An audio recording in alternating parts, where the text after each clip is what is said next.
Okay, Sam, it's time to get your wish true, baby. Thank you, Mr. Goodell.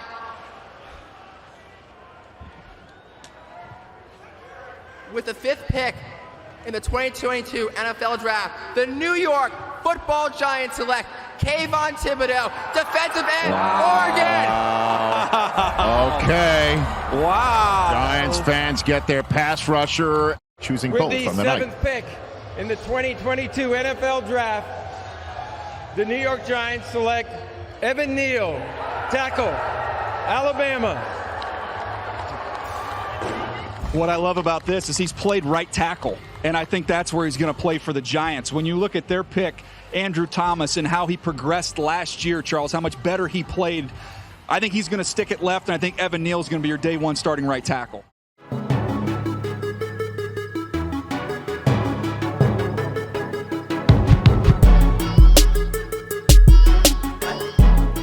Bonjour à tous, bienvenue sur Only a Giant podcast numéro 57. La draft vient de se terminer et ni une ni deux, nous avons décroché nos micros pour enregistrer ce podcast. Bon, c'est à un jour près, on était bon, on a pris le temps de digérer un petit peu tout ça. Moi c'est Plax, je suis avec Thiergo. Comment vas-tu, Thiergo ? Eh bah écoute, ça va super bien. On a des nouveaux joueurs, tout frais, tout beau, et je pense qu'on a eu probablement le meilleur premier tour de toute la NFL. N'ayons pas peur des mots. Enfin voilà, j'ai hâte de débriefer. Ouais, je me demande si l'année dernière, t'avais pas dit exactement la même phrase pour commencer. On a des nouveaux joueurs tout frais, tout beau. Faudrait que j'aille écouter parce que j'ai l'impression d'avoir une sensation de déjà vu là. Ouais, Bon. ouais, non mais en fait, je le remarque moi-même, hein, j'ai un peu ce défaut de souvent utiliser Les mêmes expressions. Tu vois, d'ailleurs, on se finit nos phrases. Il y a quand même une certaine complicité dans ce Une duo. sorte de fusion qui est née dans ce podcast. Ouais.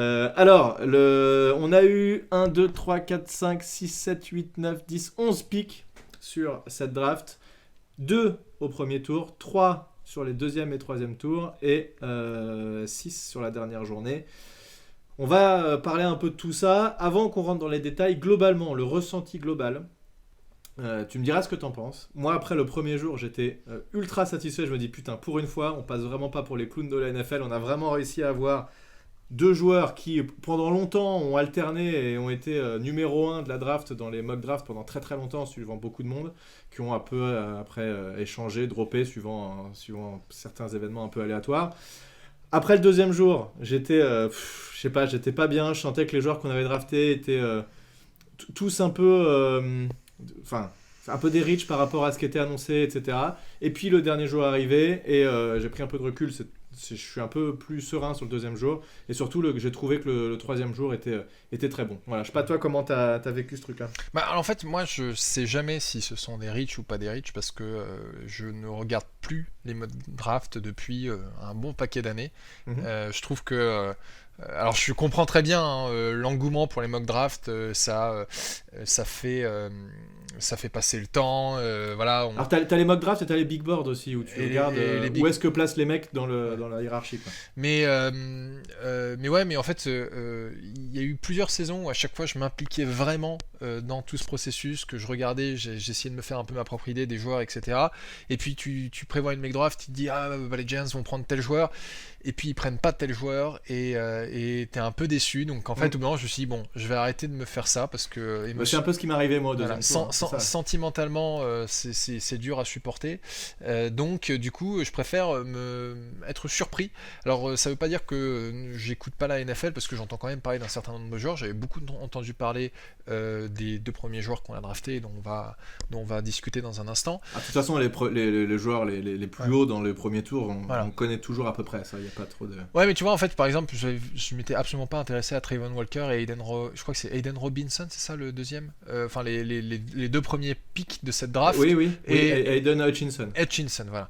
Et en fait je me suis dit c'est marrant, ça fait 2 ans qu'on nous dit Kayvon Thibodeau c'est le first overall pick, il n'y a pas de doute, etc. Et je me dis pourquoi est-ce qu'en fait ces gars-là passent devant lui.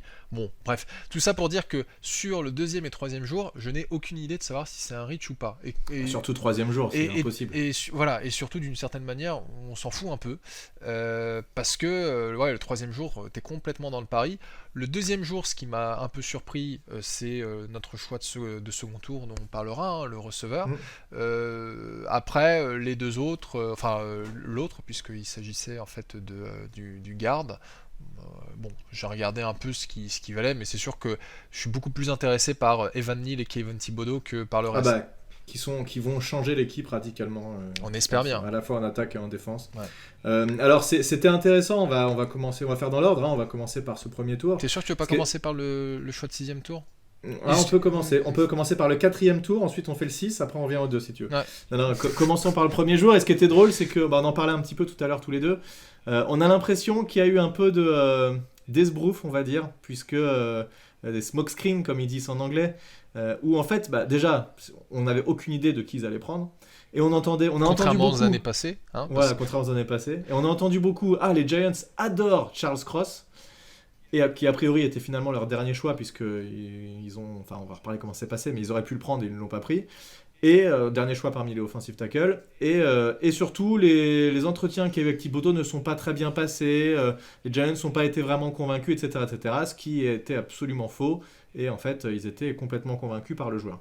Donc ça c'était sympa, et puis la manière dont ça s'est passé finalement, on s'est retrouvé avec notre 5e choix, et les 3 offensive tackles étaient encore dispo, et donc ce qu'a expliqué Joe Shane à ce moment-là, c'est qu'il aurait très bien pu prendre le tackle qu'il préférait, mais ce qu'il expliquait, c'est que dans leur board à eux, en fait, il y avait Hutchinson et Thibodeau, a priori, parce qu'il parle de deux pass rushers, qui étaient vraiment au top, et ensuite, il y avait un gros creux avec la suite. Ouais. Typiquement Jermaine Johnson, peut-être. Et donc, ils ont préféré prendre Thibodeau tout de suite, quitte à ce que, potentiellement, peut-être qu'ils aimaient Ekwonu plus, mais peu importe, puisque ça se jouait là, pour le coup, dans un mouchoir de poche entre les tackles, pour après ensuite prendre le tackle qui restait, et ils étaient contents dans tous les cas avec un des deux, donc c'est ce qui s'est passé, c'était Evan Neal. Donc ça s'est plutôt bien passé, les choix qui ont eu lieu avant, le fait que les Texans préfèrent prendre un corner, etc., il y a plein de choses qui ont joué en notre faveur, et donc on s'est retrouvé avec l'embarras du choix, on va dire, au moment de prendre nos 2 joueurs. Ouais, en fait, Shane a expliqué qu'ils avaient préparé tout un tas de scénarios différents, et qu'en gros, il y avait 6 joueurs qui visaient avec leurs 2 premiers choix, et il s'était surtout dit si arrivé au 5e choix on a 2 des tackles qu'on aime bien et l'un des pass rushers qu'on aime bien, on commence par le pass rusher comme tu dis. Et en fait ce qui est marrant, c'est qu'il a quand même dit qu'au niveau des tackles, les 3 tackles de tête avaient le même niveau pour eux, donc Ekwonu, Evan Neal et Cross, mais que d'une certaine manière les Panthers leur ont facilité la tâche, parce que vu qu'il n'y avait plus Ekwonu, ils allaient forcément se reporter vers oui. Donc en fait il s'est un peu contredit en disant ils sont tous au même niveau, mais en gros c'était Ekwonu et Neal au même niveau, et puis Cross, ils en voulaient pas vraiment, c'était pas vraiment le premier choix, donc après je pense que c'était du très très proche en fait, l'un ou l'autre finalement dans les deux, ils sont très contents d'avoir une île, mais peut-être que Ekwonu était peut-être un peu devant, et encore finalement on sait même pas. Non, mais en fait ce qu'il a dit en tout cas, c'est que il ne comptait pas faire de trade down avec le 7e choix tant que l'un des 6 joueurs qui visait était disponible. Donc voilà, on sait pas vraiment qui on peut mettre dans ces 6 joueurs, mais bon. Il y avait peut-être des deals qui étaient montés déjà, puisqu'il l'a annoncé, même quand il y a eu quand on a trade down au 2e tour, il y avait des deals qui étaient déjà prêts.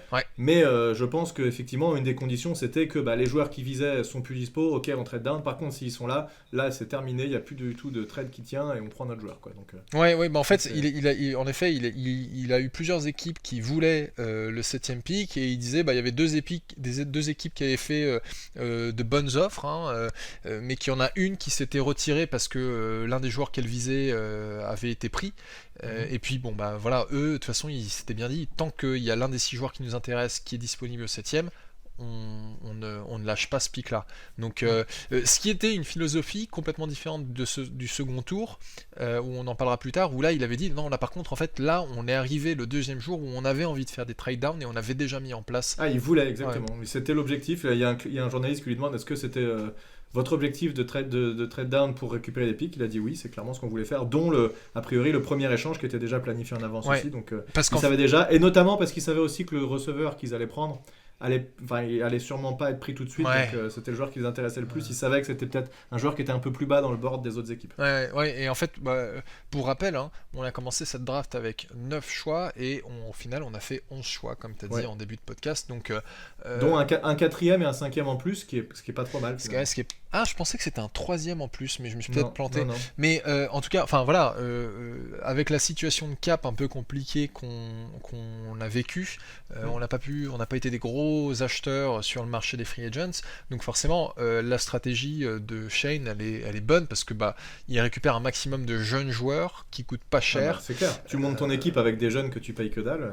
Donc ils seront pas tous gardés, forcément dans les late rounds, comme on dit, il y a beaucoup de paris, mais ouais, non, c'était déjà. Moi, je trouvais qu'en fait, dans la présentation de l'approche, ça avait du sens et je sais pas ce que tu en as pensé, mais on voit tout de suite la différence entre un Dave Gettleman et un Joe Shane, où Dave Gettleman, très sûr de lui, très arrogant, Shane bien entendu est aussi très très sûr de lui, mais n'a aucun problème à expliquer un peu ce qu'il veut, complètement. Oui, bien sûr, même à parler des joueurs qu'il n'a pas pu drafter, où là il dit en fait pour le 7ème choix, la tâche a été facilitée par les Panthers, et Kwanu n'était plus là, donc on s'est reporté sur Neal. Non, je le trouve beaucoup plus franc dans ce qu'il dit. Même typiquement, Evan Neal, il dit oui, on va le faire jouer tackle droit. Oui. Je le dis, tu vois, direct, tu vois, ça, je trouve ça jamais de la vie, t'aurais eu ça avant, ça c'est sûr. Non, mais parce qu'en plus, c'est des cachotteries à 2 balles. Enfin, qu'est-ce que ça va changer pour qu'on sache qu'il va jouer tackle droit. Et de toute façon, je veux dire, c'est logique. T'as Andrew Thomas qui est bien installé à left tackle et Evan Neal.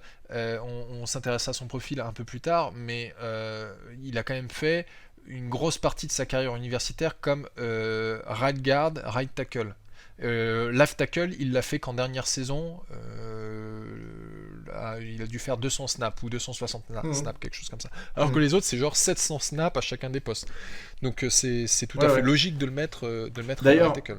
Là, tu soulignes une des particularités de cette draft, c'est qu'il y a beaucoup de joueurs qui sont capables de jouer à plusieurs postes, beaucoup de joueurs versatiles qui sont notamment Evan Neal, Robinson qui peut jouer running back, qui peut jouer receveur, comment on dit, Ezeudu, je crois que c'est Izudou.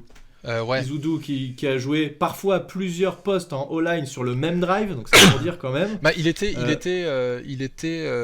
left tackle sur sa dernière saison, mais il a l'air d'être plutôt adapté à un poste de garde.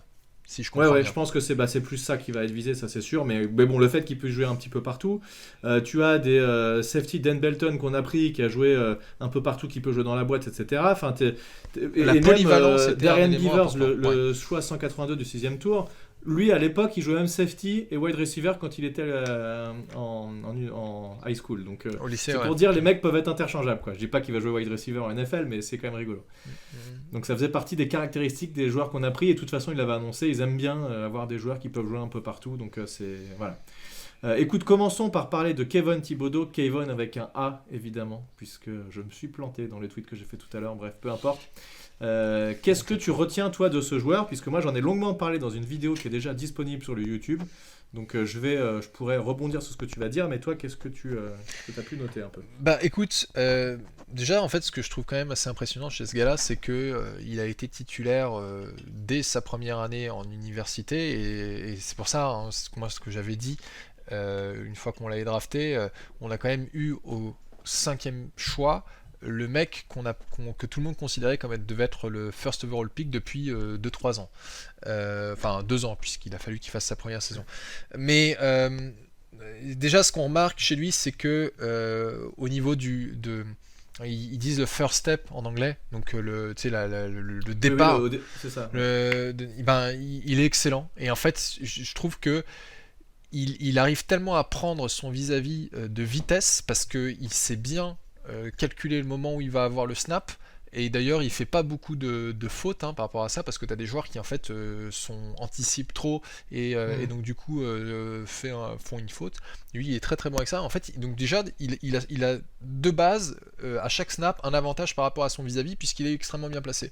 Mais même s'il n'arrive pas à avoir un excellent first step sur certains snaps, eh ben, il a quand même tout un éventail de moves qui sont quand même assez diversifiés à l'extérieur comme à l'intérieur. C'est pas forcément un speed rusher, mais il est quand même assez puissant. Et là, je ne parle que de l'aspect pass rush, parce qu'il y a en fait aussi l'aspect contre la course, où je trouve qu'il a une très bonne intuition et une capacité à trouver le ballon. Enfin, il y a plusieurs plays qui est sur la goal line d'Oregon, où en fait c'est lui qui arrive dans le backfield et qui fout le bordel. Et un point très important à noter, Kayvon Thibodeaux est le premier linebacker drafté par les Giants au premier tour depuis 37 ans. La dernière fois, c'était Carl Banks. C'est quand même, ça c'est à noter, quoi. Donc ça fait pratiquement 40 ans qu'on a. Ouais, alors c'est linebacker / edge, quoi. C'est pas exactement. Oui, mais enfin, enfin, ça l'était à l'époque. Voilà. Entre un linebacker et un defensive end, quoi. Ouais, mais en fait, tu vois, c'est un outside linebacker, defensive. Mais il est à tous les snaps quasiment, il est aligné, quoi, sur la ligne en bout de ligne. Donc c'est une constante quasi totale. Bon, alors sur ce que tu as dit, je suis carrément d'accord avec tout. Effectivement, ce premier pas ultra rapide qui lui permet de prendre l'avantage. La plupart du temps, il va passer sur l'extérieur. Il est très fort en rip, ce mouvement qui permet d'empêcher le O-line de poser ses mains. Quand on vient passer l'épaule en fait avec un mouvement en forme d'uppercut. Il sait faire quelques swims, il en fait rarement, mais il en fait un petit peu. Bull rush, il est très bon aussi quand il y a besoin, quand il voit que son adversaire direct est un peu plus léger. Dans la vidéo que j'ai fait, on le voit sur un tight end, il lui met un bull rush, mais le gars il décolle à 3 mètres derrière et tu peux juste rien faire, quoi. En fait, quand t'es en protection de passe, si tu mets un seul joueur contre Kayvon Thibodeaux, faut être sûr que ce soit vraiment un tackle élite qui est vraiment capable de l'arrêter, parce que sinon tu vas te prendre la misère, c'est quasiment sûr. Mais t'imagines un peu, enfin là on se projette, Aziz Ojulari nous a fait quand même une très bonne saison en rookie, 8 sacs. Il a l'air de revenir avec une masse musculaire hallucinante. x2. Et puis on va avoir Kayvon Thibodeaux de l'autre côté, mais enfin ça fait peur. Et puis mais c'est super. Mais ça, la dernière fois, Dexter Lawrence, enfin ça va être génial. Ça c'est très cool. Mais la dernière fois qu'on a eu une paire de rushers qui étaient chauds, ça devait être Strahan et Humaniura, quoi. Ah non, enfin oui. Mais il y a plus récent. Il y a aussi Tuck et Jason Pierre-Paul au Super Bowl 2011. C'était pas mal aussi, c'était du bon niveau, je trouve. Oui, t'avais aussi JPP et Olivier Vernon aussi en 2016. C'était pas mal. C'était pas élite Vernon, mais c'était. En fait, dans un top 3, je suis d'accord avec toi, ce serait Strahan, Humaniora, après je mets Tuck, JPP, et puis en effet JPP, Vernon. Ouais. Voilà. Mais là, en tout cas, ça va nous changer la vie de pouvoir mettre la pression sur le QB comme ça. Je pense que ça va tout changer. Mais complètement. Et puis en fait, on a beaucoup parlé du fait. Alors, il y avait pas mal d'analystes qui, apparemment, de ce que j'ai compris, projetaient les Giants comme voulant un cornerback pour déjà remplacer Bradbury qui est sur la sortie, et aussi en fait pour s'adapter au système de Wink Martindale qui a l'air de mettre beaucoup d'importance sur la couverture plutôt que sur le front seven.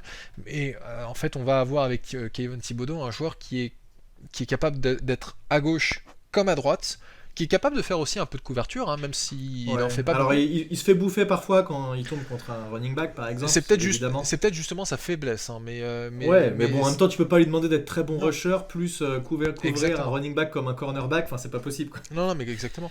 Mais voilà, donc il y a énormément de points positifs. Si on devait parler un peu du négatif... ce serait la couverture.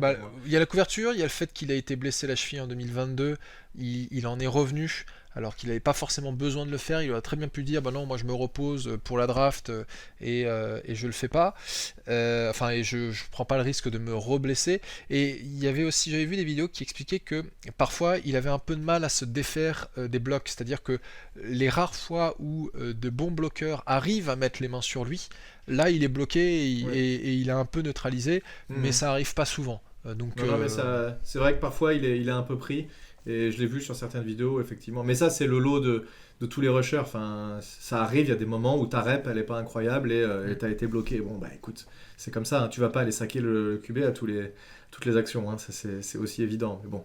Après, il y avait on entendait beaucoup. Il a la flemme. Quand le jeu est pas de son côté, il va pas faire l'effort, etc., etc. Ça, c'est clairement du vent. J'ai rien vu là-dessus. Au contraire, je l'ai vu faire des poursuites, à aller chercher le running back à l'autre bout du terrain. Sur la vidéo que j'ai mis aussi, à un moment, il se prend une balle au-dessus de la tête, où justement, il est en couverture. Il fait l'effort de courir après le running back pour aller le plaquer. Enfin voilà, s'il faut qu'il court 50 yards pour aller attraper le QB, il va courir 50 yards.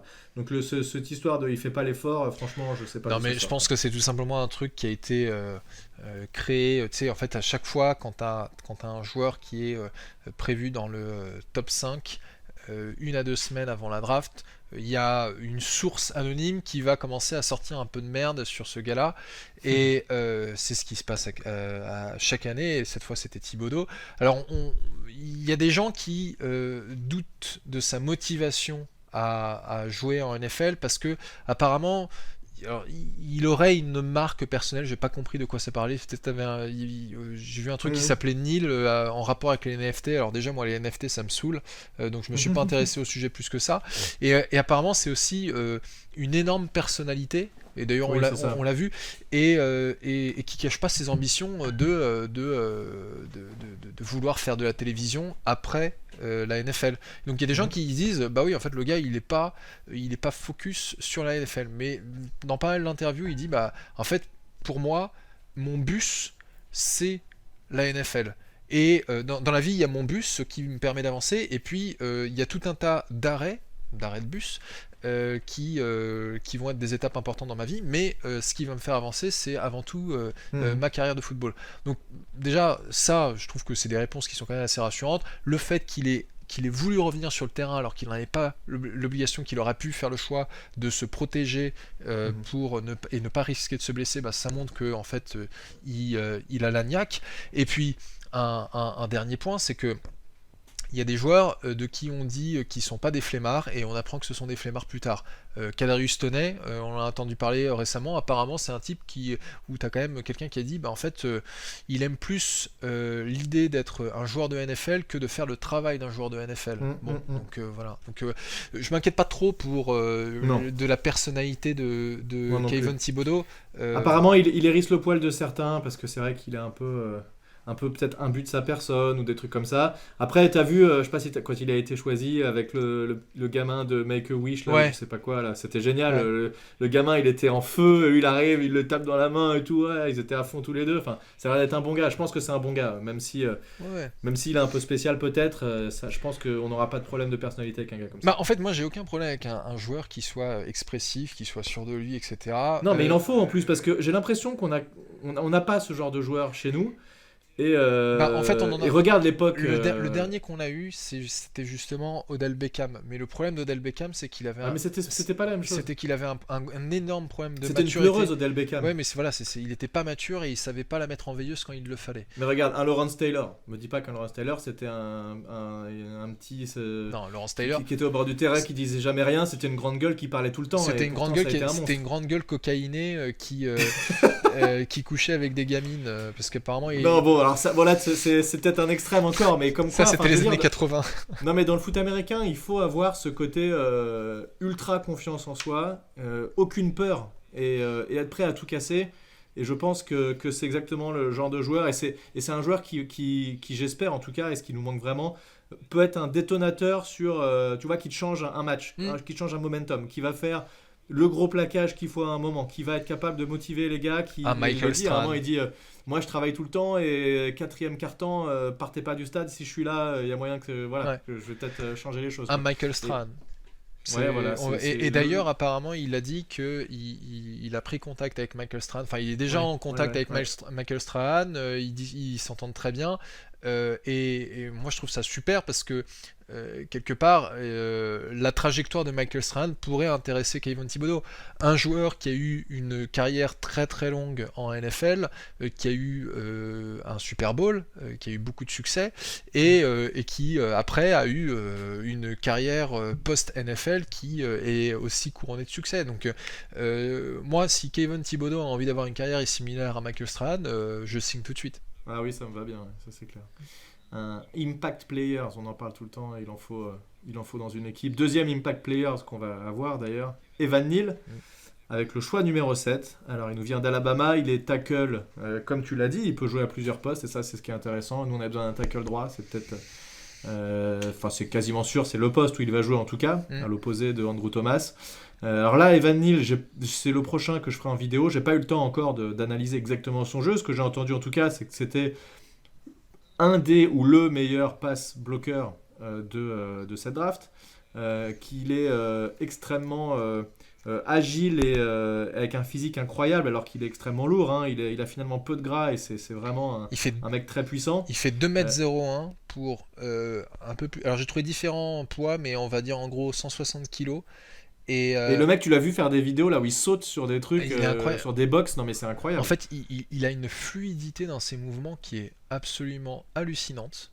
Je sais pas comment est-ce que quelqu'un qui fait 2 mètres et aussi lourd arrive à se déplacer comme ça. Je trouve qu'il a un jeu de jambes qui est quand même très très bon, et parce que il suit bien le rusher, et même quand il est en bloc de course, il est capable en fait de s'ancrer. Il a une bonne base qui est très bonne, et oui, c'est ce que j'ai entendu aussi. Et en fait à ça s'allie aussi une technique des mains que je trouve... Alors moi je trouve que quand on n'est pas spécialiste du poste de tackle, quand on est amateur, c'est toujours un peu compliqué à analyser. Ouais, sur la O-line, c'est mais dur. J'avais trouvé un mec qui expliquait bien ça sur YouTube, et qui montrait comment est-ce qu'il utilisait ses mains, comment est-ce qu'il arrivait en fait à rabattre les mains du defensive end, parce que c'était ce qu'on disait justement tout à l'heure par rapport à Kayvon Thibodeau. C'est Kayvon Thibodeau, avec ses bras, il fait en sorte que le tackle qu'il a face à lui ne puisse pas l'attraper, ne puisse pas le bloquer. Et bien justement, Evan Neal, lui, il a cette technique un peu pour déjouer les plans de son vis-à-vis. Et d'ailleurs je me demande si ça va être ça devrait être intéressant de les voir en training camp tous les deux. C'est exactement ce que je disais dans la vidéo. Et voilà, et en fait ils ont fait une conférence de presse avec la presse new-yorkaise là hier je crois, et je sais plus si c'était Thibodeau ou Neal qui disait un truc, parce qu'on leur a posé la question, alors du coup vous allez vous retrouver face à face en entraînement, et ils ont dit Iron sharpens iron. Donc en fait, voilà, le fer aiguise le fer. Enfin, l'acier aiguise l'acier. J'ai peut-être une mauvaise traduction. Il n'y a pas une expression en français qui existe pour dire la même chose. Ouais, peut-être. Je l'ai pas là, mais en tout cas, ce qui est sûr, c'est que. Bon, en gros, quand tu fais partie des meilleurs, il faut que tu te sois opposé aux meilleurs pour progresser. Exactement. C'est t'as envie d'avoir ton meilleur receveur face à ton meilleur cornerback. Ouais, donc ça va être.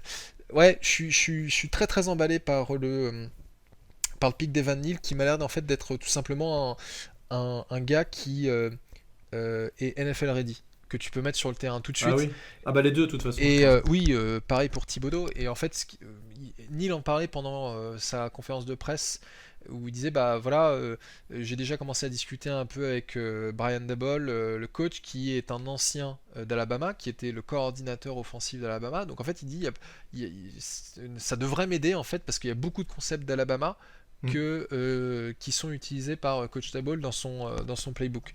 Donc ouais, voilà. Après, si on peut parler du négatif de Neal, parce qu'il y en a forcément, il y en a qui disent qu'il aurait des problèmes d'équilibre, que parfois il se penche un peu trop en avant, et que ça peut, au niveau professionnel, ça peut lui jouer des tours. Mais je l'ai déjà vu une fois, ça, sur une vidéo où il est justement le push and pull, c'est l'edge, où le défenseur arrive et pousse à fond.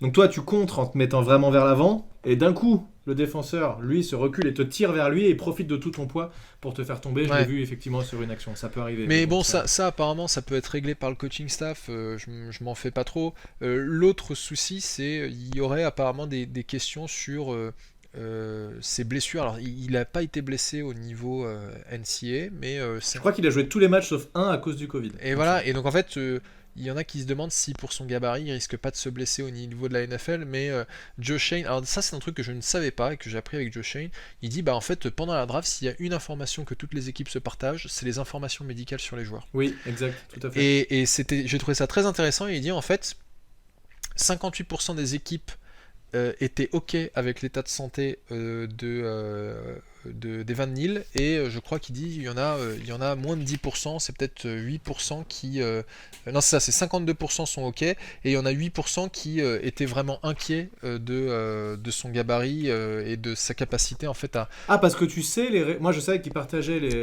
les analyses sur les joueurs, mais tu sais ce que les autres équipes pensent de ce joueur-là, c'est ça? Oui, parce que les équipes apparemment s'échangent des informations sur D'accord. l'aspect médical, et alors j'ai peut-être mal compris la conférence de presse de Shane, mais en fait il a parlé en fait en pourcentage de la proportion d'équipes qui étaient plus ou moins inquiètes de l'état de santé de ce joueur-là. Donc ouais, c'est assez intéressant en fait de savoir si c'était un problème pour les Giants ou pas, et apparemment ils sont pas plus inquiets que ça. Bon, et ben écoute, tant mieux, puisque on lui prévoit une belle carrière et longue carrière chez nous. En tout cas, ce qui est sûr, c'est que ça va aider Daniel Jones, ça, il n'y a pas de doute. Est-ce qu'on passe au deuxième tour? Allons-y. Alors, deuxième tour, on avait le pick numéro 43, et donc, on avait le pick numéro 36, je crois, 36, ou je sais plus combien. 36 qu'on a... On fait un premier trade down où on récupère un cinquième tour, on descend un petit peu de 2 picks. Et on fait un deuxième trade, on récupère un choix du 4e tour, et donc on se retrouve avec le pick numéro 43. Moi, c'est là où j'étais un peu déçu, c'est qu'il y a des joueurs que je voulais sur ce deuxième jour. Il y avait notamment, il restait Booz, qui est un cornerback qui était très bon et qui peut jouer sur l'extérieur, que j'aurais bien aimé, et qui a été pris juste devant nous, je crois pick 42 ou pick 41, enfin un truc dans ce genre-là. Mais bon, peu importe. Et donc, on récupère... je sais même pas comment on prononce son nom, Wan'Dale Robinson. Wan'Dale Robinson, ouais, c'est ça. Qui est donc un wide receiver qui nous vient de Kentucky, et donc je pense qu'on a accepté de trade down puisque on savait que ce joueur-là n'était pas forcément placé suffisamment haut dans beaucoup de boards pour qu'on puisse se permettre de reculer un peu pour le récupérer. Donc c'est un joueur qu'on va appeler gadget player en général, qui se rapproche un peu d'un gabarit à la Kadarius Toney, mais qui est un peu plus léger quand même. Il fait 1m73 pour 84 kg.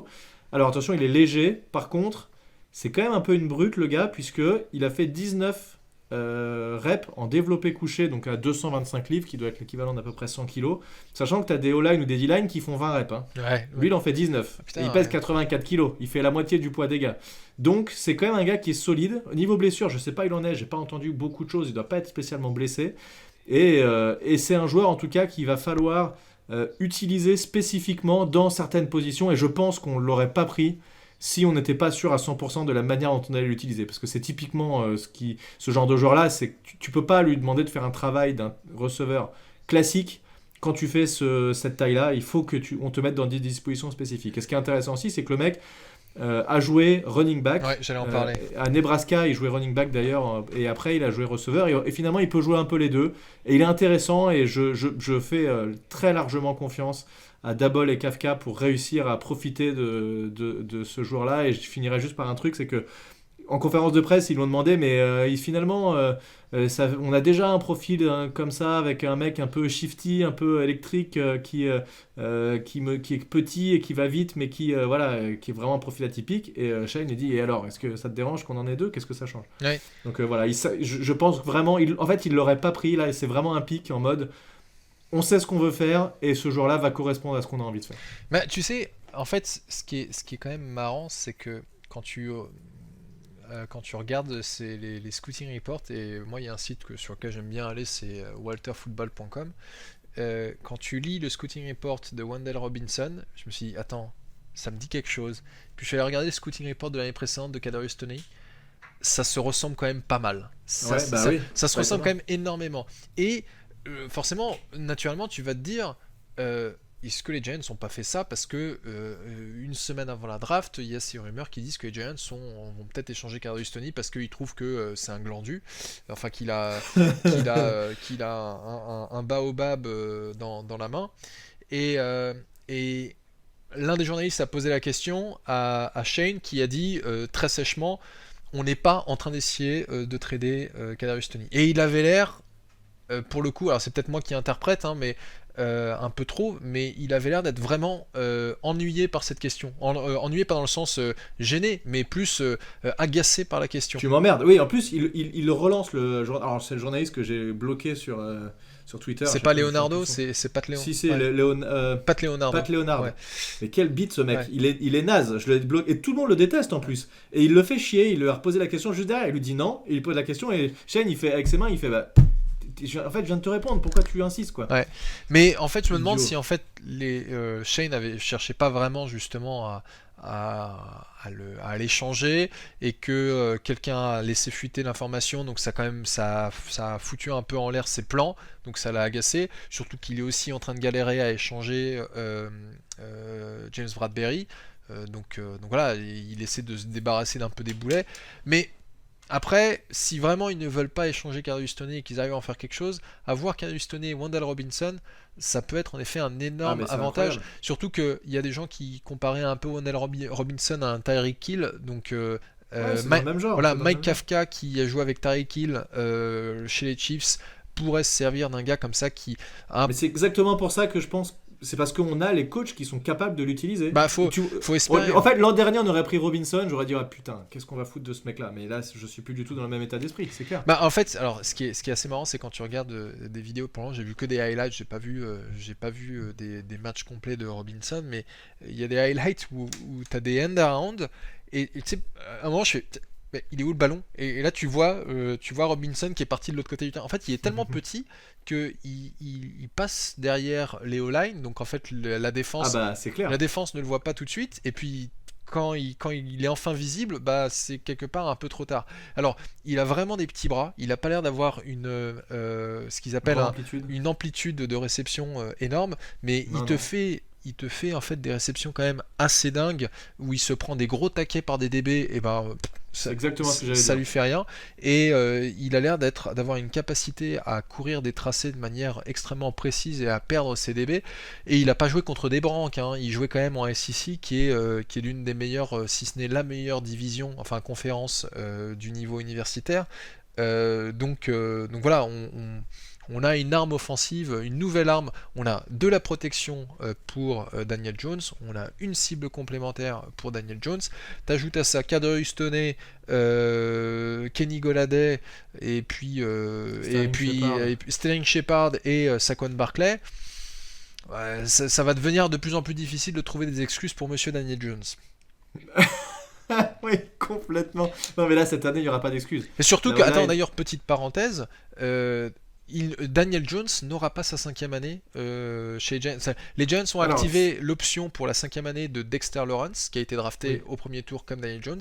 Ils ne l'ont pas activé pour Daniel Jones. Ça ne veut pas dire qu'ils vont pas faire une extension à un prix d'un QB normal. Non, c'est juste qu'ils ne l'ont pas activé tout de suite parce qu'ils attendent des réponses. Exact. Et ce qui est logique, hein. Je pense qu'il n'est pas surpris, Daniel Jones. Bah, en fait, le truc, c'est que s'ils activaient sa 5e année, c'est-à-dire qu'ils s'engageaient à lui payer 22 millions. Oui. L'année suivante, alors que si jamais il explose pendant sa 4e année et qu'ils n'arrivent pas à trouver un contrat, ils peuvent lui mettre le franchise tag, ça coûtera à peine plus cher. Donc, oui, non, mais tout à fait. Et puis si par contre, du coup, t'en veux plus parce que ça se passe pas bien et qu'on se rend compte que c'est pas le bon QB, tu le dégages et l'année prochaine, tu te retrouves avec une draft avec des QB intéressants et tu peux en faire quelque chose et t'es pas bloqué avec ton QB. Donc c'est le move tout à fait logique. Et d'ailleurs, pick 67, quand j'ai dit que Joe Shane ne rigolait pas avec la O-line, il rigole pas du tout avec la O-line, il choisit de North Carolina un garde, Josh Izudu, on l'a dit tout à l'heure, qui est un mec qui peut switcher très largement de position, et là encore c'est un truc qui fait plaisir à Daboll. Il peut jouer tackle, il peut jouer garde, je pense pas qu'il ait joué centre, mais le mec peut interchanger, il a joué un peu de tout, et ça c'est vraiment intéressant, puisque on a vu, hein, tu peux te retrouver avec une O-line d'un coup décimée, 2-3 blessures comme on l'a eu l'année dernière en tout début de saison, et t'es coincé, quoi. Donc là on a une vraie profondeur de banc, peut-être même qu'il va se retrouver titulaire, c'est tout à fait possible. Ouais. Si j'ai vu des trucs là sur les O-line probables. Là, juste si on s'amuse à regarder un petit peu... je suis en train de regarder le roster, justement. Andrew Thomas à gauche, Evan Neal à droite, a priori Mark Glowinski, parce qu'on a quand même payé un peu ce mec-là en garde de droit, ça y a pas trop de problème. Centre, ce serait a priori Feliciano, Mais là, il faut voir aussi ce que va faire Nick Gates, ou voilà, on sait pas trop.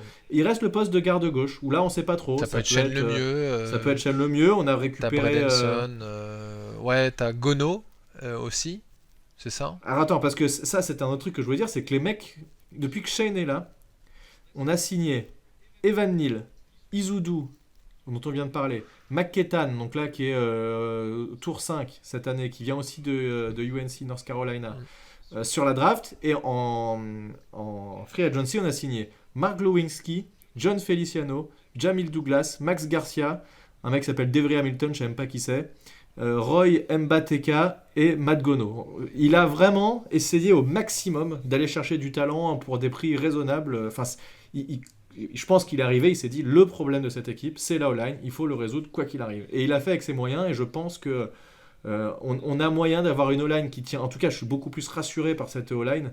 Clairement, quand tu vois un Evan Neal par rapport à ce qu'on avait en tackle droit l'année dernière, ça n'a vraiment rien à voir. Garde droit, c'est pareil. Enfin, je suis vraiment rassuré, et en plus, on va avoir de la profondeur, je pense. Ouais, non, mais clairement, il a fait ce que Dave Gettleman n'a jamais fait ou a fait partiellement, parce que Dave Gettleman qui a dit, fait partiellement. voilà, ma priorité c'est le Hog Mollies, et en fait il a attendu sa dernière année ou sa avant-dernière année pour prendre Andrew Thomas. Bon, voilà. Mais ça, en effet, c'est clairement la ligne offensive était une priorité pour cette draft. Alors, apparemment, c'est Josh Ezeudu. De ce que je vois sur le site de la NFL, bon, on verra bien, on apprendra à dire son nom.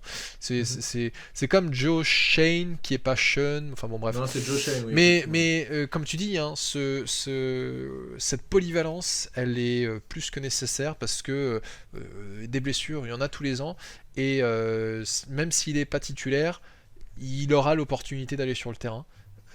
Et on a quand même pas mal de gars, donc on espère que le coach de la ligne offensive, qui est l'ancien coach des Bills, saura en faire quelque chose. Non, puis il y aura une vraie bataille, c'est ça qui est intéressant aussi, c'est que le poste, il y a peu de postes qui sont assurés, il va falloir vraiment se démarquer pour avoir sa place, quoi. Et donc c'est super intéressant, et cet été, il y a beaucoup de choses qui vont jouer, et quoi qu'il arrive, qui va être sélectionné, peu importe, mais en tout cas, on est sûr quasiment d'avoir une O-line au moins moyenne, on va dire, mais pas la passoire qu'on a eue depuis 4 ou 5 ans. Ah, mais complètement. C'est... Bon, on va dire il nous faut une O-line fonctionnelle. J'allais dire, là on a touché le fond, on peut pas faire pire, mais en fait je crois qu'on l'avait dit aussi l'année précédente, et à chaque fois on trouve le moyen de faire pire, donc je ne dirai rien cette année. Non, mais quand même, là c'est pas possible, enfin je veux dire... Bon, en tout cas, ce sera pas la faute de Joe Shane, ce sera peut-être la faute des coachs, j'en sais rien, mais j'ai quand même l'impression qu'on a fait ce qu'on pouvait avec des trades qui étaient quand même intéressants. Pick 81, toujours au 3e tour. Alors là, je pense pour moi, c'est peut-être la plus grosse déception, on va dire. C'est là vraiment le pick où je me suis dit, pourquoi on a pris ce gars-là, quoi. Cordell Flott, qui nous vient de LSU, qui est aussi un cornerback, et qui est aussi très léger. Il est très longiligne, il fait 1m85 pour seulement 79 kg. Alors on va dire que c'est un gabarit presque d'une personne normale, mais on sait que les joueurs de foot américains sont complètement anormaux. Et en fait, il a été placé sur l'extérieur à LSU, ça se passait pas très bien, et c'est ce que nous indiquait d'ailleurs le compte de LSU France.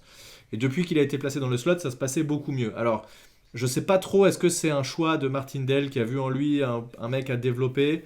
En tout cas, c'est quelqu'un qu'on aurait a priori pu avoir beaucoup plus bas. Et là, c'est peut-être la vraie déception pour moi, c'est ce pic-là où je me dis, bon... c'est pas un titulaire en corner, j'ai pas l'impression. Dans le slot, il y a quand même d'autres joueurs qui sont là et qui sont... Je sais pas, on verra. Là c'est dur de se prononcer, je le connais pas spécialement, mais ouais, des avis généraux qu'on a pu entendre, c'est quand même pas l'assurance touriste, quoi. Non, mais enfin, c'est pas un titulaire, c'est un projet. Ah, mais au 3e tour, ça fait chier un peu. Ouais, non, je suis bien d'accord avec toi, surtout quand... Après, tu vois, t'as plein de joueurs où on dit, ils auraient pu l'avoir beaucoup plus tard, mais on n'en sait jamais rien. Voilà, les équipes évaluent les joueurs de manière tellement différente que parfois tu as une équipe qui... Bon, voilà, les big boards diffèrent. Ouais.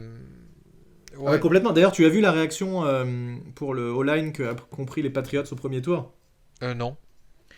Alors, je sais plus comment il s'appelle. Je dormais déjà. T'as le head coach des Rams qui était en interview à ce moment-là, et il regarde la draft passée et dit « Ouais, putain, les Patriots, ils viennent de prendre lui. » Et dire que... Donc, ils le prennent au pic, je sais pas, 30 ou 20 et quelques. il dit et dire que on était en train d'analyser si le mec n'aura pas été disponible au pick numéro 104, tu vois. Donc clairement, les boards diffèrent énormément entre les équipes et il n'y a pas de consensus, on va dire, après les 10, 15, 20 peut-être plus gros joueurs, Ouais. derrière, tout est possible. Ouais, c'est clair. Ah non, il peut y avoir quand même des gros écarts. Bon, en tout cas, pour ce qui est de Cordal Flott, je... à part l'envie de faire un jeu un jeu de mots de mauvaise qualité, Oui, ok. en disant j'espère que il prendra pas trop l'eau quand il sera sur le terrain. Voilà, ça c'est fait. prendra pas trop l'eau. Il fallait que je la fasse, hein. Bon, je m'attends pas à ce qu'il soit titulaire tout de suite. De ce que j'ai compris, comme tu dis, le slot serait plutôt adapté pour lui. Mm. On verra bien ce que Wink Martindale en fera. Je vais donner le bénéfice du doute à l'équipe de Oui. Shane et au coaching C'est ça. staff. Moi aussi, je suis d'accord avec toi, je suis tout à fait dans cette optique-là. On est déjà à 45 minutes d'émission, on va parler du dernier tour maintenant, du dernier jour, pardon, si tu le veux bien. Bien sûr. Et enfin, après ce qu'on a fait comme draft jusque-là, enfin on avait annoncé qu'il nous fallait un tight end, et bien ça y est, on prend un tight end avec le pick numéro 112. D'ailleurs, c'est pas pour me vanter, mais je crois que quand je parle du troisième joueur, je dis bon bah voilà les postes à surveiller aujourd'hui, je dis linebacker, safety, tight end, et les trois premiers qu'on prend c'est tight end, safety, linebacker. Ouais. Donc j'étais assez fier de moi. Et donc, C'est on pas prend. pour te vanter, mais un peu quand même, hein. Mais un peu quand même. Et j'avais dit running back, on n'a pas pris de running back. Bah Donc, si, ça, c'est Wandale Robinson, c'est un ancien Ah running oui, back, presque, ouais, c'est vrai. il va être utilisé comme tel parfois. Enfin C'est vrai. bon, c'est vrai. ouais, donc, Et donc ouais. Daniel Bellinger de San Diego State. Ce qui est intéressant, c'est que là on renoue un peu avec le profil du tight end classique, on va dire. Un mec, un bon gabarit là. Je sais pas, j'ai pas regardé combien il mesurait, mais c'est clairement du gabarit de vrai tight end. Il est grand, il est stock, il sait bloquer. Et donc un tight end blocker, c'est ce qu'il nous fallait. Il a les mains sûres a priori, mais il était dans son équipe universitaire, ce qui n'était pas très orienté vers la passe. Il n'a pas eu non plus des occasions folles de s'illustrer, mais a priori il a quand même les mains sûres. Donc ça peut être un tight end quasi titulaire dès le début, puisque voilà, moi c'est le genre de tight end que j'aime bien, hein. C'est des mecs grands qui peuvent chercher des ballons hauts et qui savent bloquer. Il faut qu'ils savent faire. C'est pas facile hein, comme post tight end, Ouais. mais malheureusement tu es obligé d'avoir la double compétence. Bah, c'est un peu Donc, hybride. j'ai quoi, l'impression que c'est un bon pick. Ouais, bah en fait, le truc c'est. Bon, je pense pas qu'il aura une concurrence de malade parce que. Ça, c'est sûr. Comment il s'appelle notre nouveau tight end? Ricky Seals-Jones, si je dis pas- Ouais, c'est Bon. ça. Mais lui il s'est pas bloqué. alors, Ricky c'est- Seals-Jones, c'est un Evan Ingram bis. Enfin, moi je le perçois comme ça, parce que, en tout cas, dans son profil, peut-être que d'un point de vue mental, il n'est pas comme Evan Ingram et il sait attraper des ballons quand il le faut. Bah, en tout cas contre nous il a su rattraper des ballons, hein, on l'avait vu. On avait perdu ce tight end qu'on aimait bien là, je sais plus comment il s'appelle, tu sais, c'était un tight end 2. Bon, c'est pas très grave, mais en tout cas, c'était un mec qui était capable de bloquer et qui aussi avait des bonnes mains. Donc là, en tout cas, il a une bonne chance d'être à minima tight end 2, un gars que tu peux faire venir sur un first ou second round et tu sais pas s'il est là pour bloquer ou pour passer. Il a l'air d'être un bon bloqueur, mais on dit aussi qu'il faudrait qu'il améliore un peu sa technique, qu'il est parfois un peu irrégulier. Bon, on verra. Après s'il était invincible il aurait été pris au tour 1 ou 2. Exactement. Donc, c'est aussi, Là, à ce niveau-là, les joueurs ont forcément beaucoup plus de défauts que. Enfin, c'est pas qu'ils ont plus de défauts que de qualité, mais ils ont des défauts un peu plus importants que dans les premiers tours. En tout cas, il a une bonne opportunité chez les Giants parce qu'on n'a pas beaucoup de joueurs de qualité à ce poste-là. Contrairement, tu vois, le poste de receveur, Wandale Robinson. Alors, je dis pas que Wandale Robinson est en danger parce que c'est un second tour, mais il y a des gens qui ont remarqué que Joe Shane, quand il a parlé de tous les receveurs qu'on avait, il a oublié Darius Slayton et puis c'est peut-être Daboll. Il a oublié Darius Slayton et puis après il s'est rattrapé en parlant de Darius Slayton. Mais quand tu regardes notre poste de receveur, tu as Kenny Golladay, Sterling Shepard, Cardus Toney, Wandale Robinson. Darius Slayton qui est quand même assez irrégulier et puis tu es toujours un peu surpris par un ou deux UDFA. Donc il y a plus de compétition au poste de receveur qu'au poste de tight end et donc je pense que pour Bellinger il y a moyen de faire quelque chose, enfin de trouver sa place dans cet effectif. Ouais, complètement. Deux pics plus tard, deux pics plus tard, pic 114, pardon, on récupère le safety Dan Belton d'Iowa. Je connais pas spécialement ce joueur. Ce que tout le monde a dit tout de suite, c'est que c'est un gros cogneur. C'est ce qu'ils ont également dit sur le site de la NFL et en live. Moi j'aime bien. Un mec qui cogne, écoute, moi ça me plaît. Il n'y a pas de raison de ne pas prendre un mec qui est là un peu pour tout casser, qui joue principalement safety, qui peut jouer un peu plus dans la boîte, qui a l'air, qui a un profil intéressant, le profil du safety un peu hybride. On n'a pas besoin d'un safety rapide qui va courir le fond du terrain, ça on a déjà, mais par contre un safety plus hybride, ça me plaît bien, qui peut jouer potentiellement slot s'il y a besoin, enfin voilà. Et surtout, ce qui est intéressant, c'est que la défense de Wink Martindale, il l'a dit, on le sait, c'est de cacher au maximum ce qu'on veut faire, et plus on a de joueurs polyvalents, plus on va être capable de correctement cacher ce qu'on veut faire, puisque un joueur peut se retrouver tight end au moment où le quarterback, safety au moment où le quarterback commence à lancer son décompte, et qui finalement se retrouve dans le slot au moment où il lance le jeu, enfin voilà, ce genre de choses là qui vont vraiment déstabiliser le QB. Ouais. Bon, j'ai pas regardé Belton encore, enfin j'ai regardé 30 secondes de vidéo fournies par les Giants, mais c'est tout. Mais dans la description que tu donnes, ça me fait penser un peu au rôle qu'avait Jabril Peppers, qui était justement un gars qui était très présent in-box, mais qui aussi de temps en temps se mettait dans le slot ou parfois deep. Si c'est un gros cogneur et qui peut aider dans la boîte, tant mieux quoi. On a besoin de profils comme ça, puisque comme tu dis, ce qu'on appelle le ball hawk safety, donc le gars qui reste en profondeur et qui a de la vitesse et qui va faire les interceptions, c'est Xavier McKinney. On a Julian Love aussi qui est plutôt bon en couverture, donc Belton vient compléter le trio avec des capacités un peu différentes, donc tant mieux. Non, et puis j'ai l'impression que on a plus des DB que d'un côté des corners et d'un côté des safety. Ouais. Ça va plus être, on a des DB qui peuvent jouer, qui peuvent être alignés à droite à gauche, à part évidemment les corners sur les extérieurs qui marquent les receveurs principaux, mais globalement c'est des mecs qui vont pouvoir tourner, intervertir, prendre des zones courtes, des zones longues, etc. Et si effectivement ça se passe comme Wink Martindale le veut, ça risque de vraiment déstabiliser la défense. En gros, ce que veut faire Martindale, c'est d'imposer son rythme au quarterback adverse, de pas laisser le quarterback adverse faire ce qu'il a envie, mais plutôt de vraiment faire en sorte qu'il soit gêné à chaque jeu, de ne pas pouvoir lire ce que va faire la défense. Donc ça, c'est quelque chose qui est plutôt intéressant. Pick 146, enfin on choisit un linebacker, ça c'est quelque chose, tu vois, j'aurais bien aimé un Chenal au deuxième tour, au troisième tour qui aurait été vraiment cool. Bon, on prend un profil un peu similaire, Micah McFadden qui nous vient d'Indiana, qui a priori une genre de copie de Blake Martinez, 1m85, 109 kg, et machine à plaquer. Et d'ailleurs, il a dit récemment, aujourd'hui, a priori, alors je sais pas si c'est parce qu'il a été pris par les Giants, mais il a dit qu'un de ses modèles c'était Blake Martinez. Je crois que physiquement, il essaie de lui ressembler aussi. Enfin, tu mets l'un à côté de l'autre, tu te dis. Tu vois, quand tu regardes sa tronche, il fait tout de suite. La petite veine qui ressort sur le biceps, le même gabarit, le même mec. Et d'ailleurs, je suis en train de regarder en fait un peu les mensurations, mais j'ai l'impression que c'est la même chose. C'est ça, c'est pratiquement la même chose. Martinez fait 1,88 pour 107 kg et lui il fait donc un peu moins d'1,88 pour une centaine de kilos aussi. Donc, un peu plus, voilà. J'ai vu 109 kg, mais les poids changent un peu. Donc c'est intéressant, en tout cas ça va amener de la profondeur et on va voir s'il est suffisamment rapide et s'il arrive à s'adapter à la NFL. C'est pas toujours évident, mais a priori un profil intéressant. D'ailleurs, on peut tout de suite jumper au pick 182 sur le 6e tour qui était notre dernier choix, avec Darian Beavers, pardon, 1m93. Alors là j'ai trouvé des poids différents, 110, 116 kg, qui vient lui aussi apporter de la profondeur et qui est intéressant, et pas mal de gens le voient comme vraiment un style à ce niveau-là de la draft où ils estimaient qu'il aurait pu être pris bien avant. Je crois que c'est sur Touchdown Actu, ils ont fait sa fiche, j'ai pas regardé qui l'avait écrit, mais il l'a annoncé en fin de 3e tour, tu vois, donc aller le choper au 6e tour, c'est a priori plutôt pas mal. Ouais. Donc ça nous fait un peu du lourd là, des mecs, des bons gabarits là en linebacker et avec un peu de profondeur, et puis jeune, donc c'est cool. Là, alors, je trouve que c'est des bons choix. Si je dis pas de bêtises, donc le premier linebacker, donc j'ai déjà McFadden serait plutôt un inside linebacker, tandis que Beaver serait plutôt un outside linebacker. A priori un petit peu, tout à fait. Okay.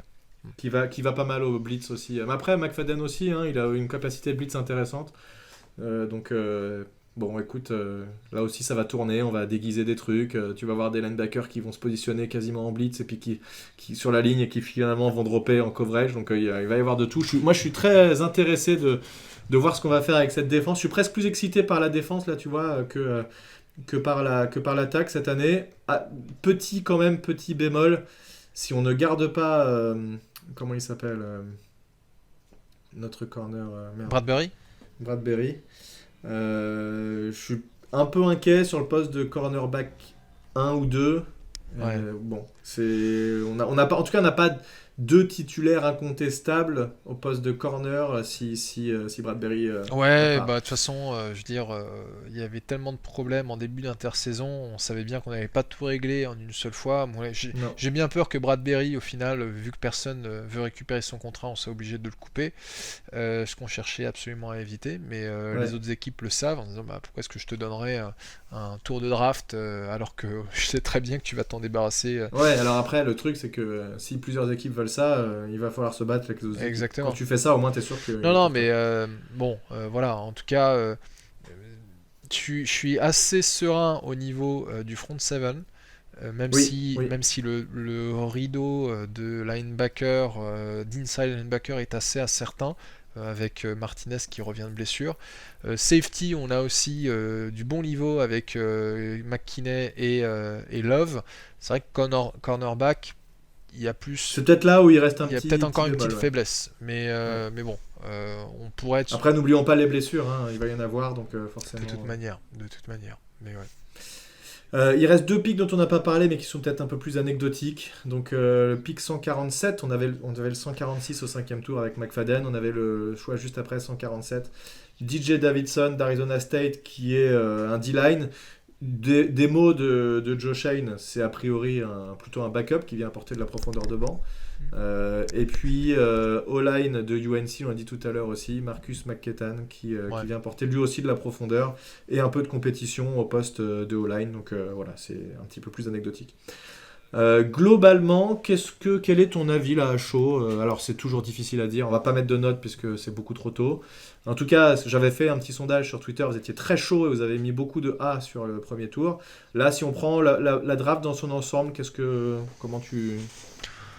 J'ai rarement des avis en fait sur les drafts à la sortie parce que je dis toujours il faut attendre au moins 3 ans pour donner un véritable avis. Mais en tout cas, très content du premier tour. Bon, c'était difficile de se tromper en même temps avec des pics dans le top 10. Et au deuxième tour aussi, assez intéressant. Après le reste... C'était difficile de se tromper. Attends, je peux te dire que côté Falcons, ça fait la gueule. Hein. Parce que, ah ouais, ils ont drafté qui? J'ai pas fait attention. En fait, ils sont en galère QB machin et tout ça, et ils prennent un receveur qui a priori n'est même pas le meilleur receveur de... Donc sur le live TDA, t'avais Greg qui est fan des Falcons qui priait et qui dit ça m'a fait tellement rigoler. Il dit je vais pleurer du sang si on prend un receveur. Il dit ça, je sais pas, 5 minutes avant le choix des Falcons, et les Falcons prennent un receveur. Il est tu vois sa tête, il est dégoûté. C'est tellement drôle. Le pauvre qui était notre invité sur le podcast d'avant, mais j'ai pas pu m'empêcher de rigoler parce que il avait l'air 6 pieds sous terre. C'est bon, bah voilà, donc on peut quand même se tromper. Après, je dis pas que peut-être que c'est pas une erreur et que finalement il va prouver que c'est un excellent receveur et que c'est le joueur dont ils avaient besoin, j'en sais rien. De toute façon, c'est tellement une loterie la NFL. Tu vois, Kayvon Thibodeau pourrait être un bust. Oui. J'ai lu un article qui disait que Kayvon Thibodeau, c'était un article qui parlait justement du manque de motivation de Kayvon Thibodeau, et Kayvon Thibodeau disait qu'il voulait être le prochain Javadeon Clooney. Et le journaliste qui dit c'est quand même dingue, hein, le mec est en train prend comme modèle le defensive end le plus décevant de ces dernières années, parce qu'en fait c'est pas tellement qu'il a busté Clooney, c'est reste quand même un bon joueur, mais il a changé d'équipe tous les ans. Mais on s'attendait tellement à un niveau excellent, comme quoi il allait dominer la ligue, que c'était peut-être le prochain Aaron Donald, enfin bon bref, que dalle. Donc bon, aujourd'hui on a quand même plus de probabilité qu'un Thibodeau réussisse qu'autre chose, mais on pourrait très bien être surpris par je sais pas notre garde de 5e ou 6e tour qui va être un méga titulaire, tout comme Nick Gates c'était un UDFA qui nous a énormément surpris. Et d'ailleurs en parlant du DFA, ça va être aussi la prochaine étape qui va être aussi intéressante, de voir qui on récupère parmi les undrafted free agents. J'ai pas encore regardé, mais alors dans les free agents, les noms je les connais pas du tout, mais on a juste dans les tendances 4 defensive tackles, donc 4 D-line, 4 DB, donc ça c'est aussi intéressant. Un fullback tight end, un tight end, voilà, un edge, un running back. Voilà, donc ça a été pioché un peu tout, mais la tendance c'est surtout du corner DB et du defensive line. Ouais. C'est vrai que defensive line, on est peut-être niveau profondeur de banc, on est peut-être un peu léger, mais bon, écoute. Encore une fois, on partait de tellement loin que on peut pas être à fond avec tout à tous les postes. Donc, alors attends, j'ai une question pour toi parce que pendant le processus, j'ai commencé entre le premier et le deuxième tour, j'ai vu quelques articles passer qui disaient les Giants vont drafter un quarterback pendant le deuxième, troisième tour. Est-ce que toi tu t'attendais à ce qu'on drafte un quarterback? Non, ouais, pareil. Moi je me disais. Non, pas du tout. Avec les moves qu'ils avaient fait, avec. Je crois qu'il n'y a rien qui laissait penser spécifiquement. Ah, pas si, c'est parce que juste avant, on a dit qu'on ne re-signait pas Daniel Jones, mais ça n'avait aucun lien avec le fait qu'on allait prendre un quarterback. Ouais. Pour moi, ça laissait pas, c'était pas une conséquence directe. Et d'ailleurs, à la preuve, on n'a pas pris de quarterback. Et les quarterbacks, finalement, avaient l'air quand même. Il n'y a pas de profondeur au poste de quarterback comme il va y avoir l'année prochaine. Il vaut mieux avoir besoin d'un quarterback l'année prochaine que cette année, clairement. On a vu, le premier QB a été pris. Je ne sais même plus qui c'est le premier QB. C'est Pittsburgh qui le prend. C'était Pickett, c'est ça? Ouais. Et, Pickett. Et, là aussi, il y a du jeu de mots avec flotte et Pickett, il y a de quoi faire. C'est de la Pickett à la flotte. Après, tu en as eu qui ont été pris au troisième tour, mais voilà, comme quoi, c'était pas la bonne année pour avoir un quarterback. Je pense, après, on n'est pas à l'abri d'une surprise, mais je pense qu'il vaut mieux attendre l'année prochaine où là, il y aura plus a priori des profils solides. Mais moi, je me suis pas dit à aucun moment on allait prendre un QB. Ouais, non, pareil, je m'y attendais pas du tout. Et ok. Et alors, on a dépassé l'heure, on va peut-être clore bientôt, mais je pense qu'on pourrait juste faire passer un peu de temps sur la draft de 2019, vu qu'elle a complété 3 ans. Comment est-ce qu'elle, on peut la noter? Oh punaise, vas-y, dis-moi vite fait là qu'on rigole. Ok. Daniel Jones, Dexter Lawrence et DeAndre Baker au premier tour. Okay. Bon, alors Daniel Jones, Dexter Lawrence bien. Dexter Lawrence bien. Daniel Jones, il y a toujours un point d'interrogation. Voilà, point d'interrogation. Mais là maintenant, je pense qu'il sera levé cette année avec un coaching staff qui va bien, avec une O-line qui est là, avec des armes, etc. Donc je pense qu'il n'y aura pas trop de questions. Voilà. DeAndre Baker, c'est même pas la peine d'en parler, je crois. Après, il y a Oshane Jimenez, Julian Love, Ryan Connelly. Donc 3, 4, 5. Oshane Jimenez, nul. Julian Love, oui, puisqu'il est toujours là et c'est un joueur très solide de la rotation. Et Ryan Conley, malheureusement, il s'était blessé. Et alors qu'on avait plein d'espoir, rappelle-toi. Hein. Ouais. Et il s'était blessé et il avait rien fait derrière. Ouais. Donc, voilà. Et Darius Slayton, qui avait eu une bonne saison rookie, qui n'a fait que décevoir depuis, donc pas terrible. Bon, là, mais là, on est au 5e tour. Et puis après, le 6e et 7e tour, on n'a même plus entendu parler. Corey Ballentine, il n'est plus dans l'équipe. George Asafo-Adjei, je crois même pas qu'il ait joué un seul match pour les Giants. Et pareil pour Chris Slayton. Donc, oui, qui était un defensive tackle. D'ailleurs, je regarde.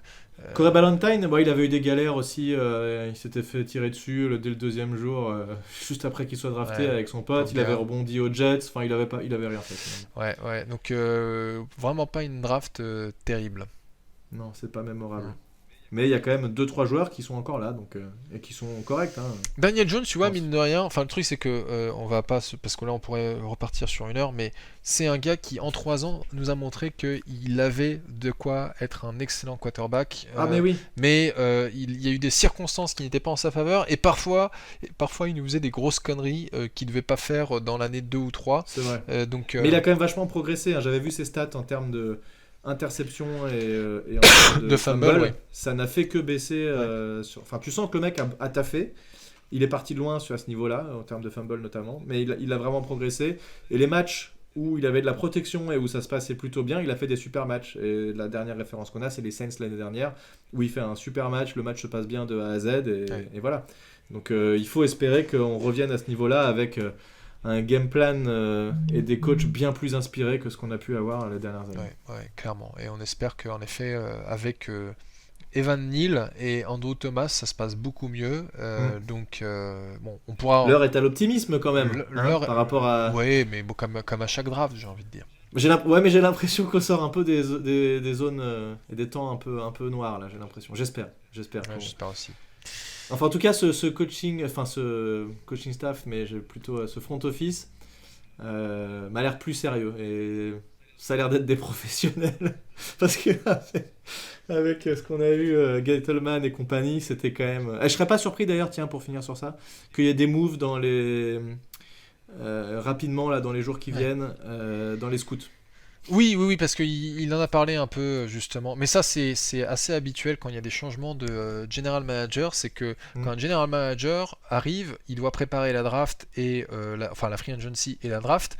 Il peut pas se permettre de virer toutes les personnes qui ont travaillé pendant l'année précédente et qui ont fait les scouting reports, etc. Il faut qu'il travaille avec ces gens-là pour la prochaine draft. Et puis en fait, les renouvellements se font après la draft une fois qu'on n'a plus besoin d'eux. Donc en effet, il va y avoir des moves par rapport à ça. On verra qui reste et qui part. Et par rapport à Joe Schoen, j'ai aussi un commentaire. J'ai écouté un podcast qui parlait justement du fait qu'il avait discuté avec pas mal d'équipes de trades, qu'il y avait des trades qui étaient en place, qu'il y avait eu des bonnes offres, etc. Et c'était c'est le podcast que c'est Talking Giants Big Blue Banter que j'écoute assez régulièrement, et il disait un truc, il fait mais en fait Joe Schoen, il a énormément de relations au sein de la ligue puisqu'il a été un peu partout et il a l'air d'être vachement apprécié, et c'est vrai qu'on a souvent parlé du fait que Dave Gettleman était souvent vu comme quelqu'un d'arrogant, de désagréable, etc. Et il n'a jamais réussi à faire les trades qu'il voulait quand il était JM. Et en fait, je me demande si en fait, alors je te dis pas qu'il y a des équipes qui font des trades avec Joe Schoen parce qu'ils le trouvent sympa, mais c'est juste que en fait les équipes sont certainement plus enclines à vouloir discuter avec lui parce qu'il est sympa et à dire ok bon on va essayer, on va voir ce qu'on peut faire, qu'avec un connard comme Gettleman, toi non mais toi j'ai même pas envie de t'entendre, tu me fais chier, je viendrai te voir vraiment que si j'ai besoin de toi. Non mais c'est vrai, t'as raison, je pense que ça doit jouer aussi le fait que t'aies pas envie de dealer tout simplement avec un mec que t'apprécies pas, ça peut se comprendre, et tu vas voir une autre équipe. Bon, après de là à dire bon allez t'es vraiment sympa, je te file allez un deuxième tour parce que t'es cool.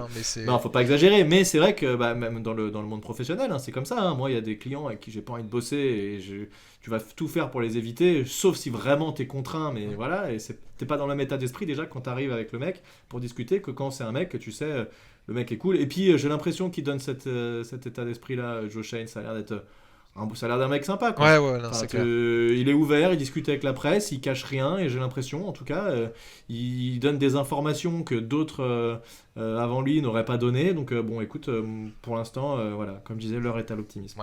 Je reste sur cette note là. Tout à fait, voilà. C'est une bonne conclusion. Allez, on va s'arrêter là-dessus. Merci à tous de nous avoir suivis, n'hésitez pas comme d'habitude à nous suivre sur les réseaux sociaux @NYGiantsFR. Vous pouvez également suivre Thiergo @THIERGOW. C'est toujours ça.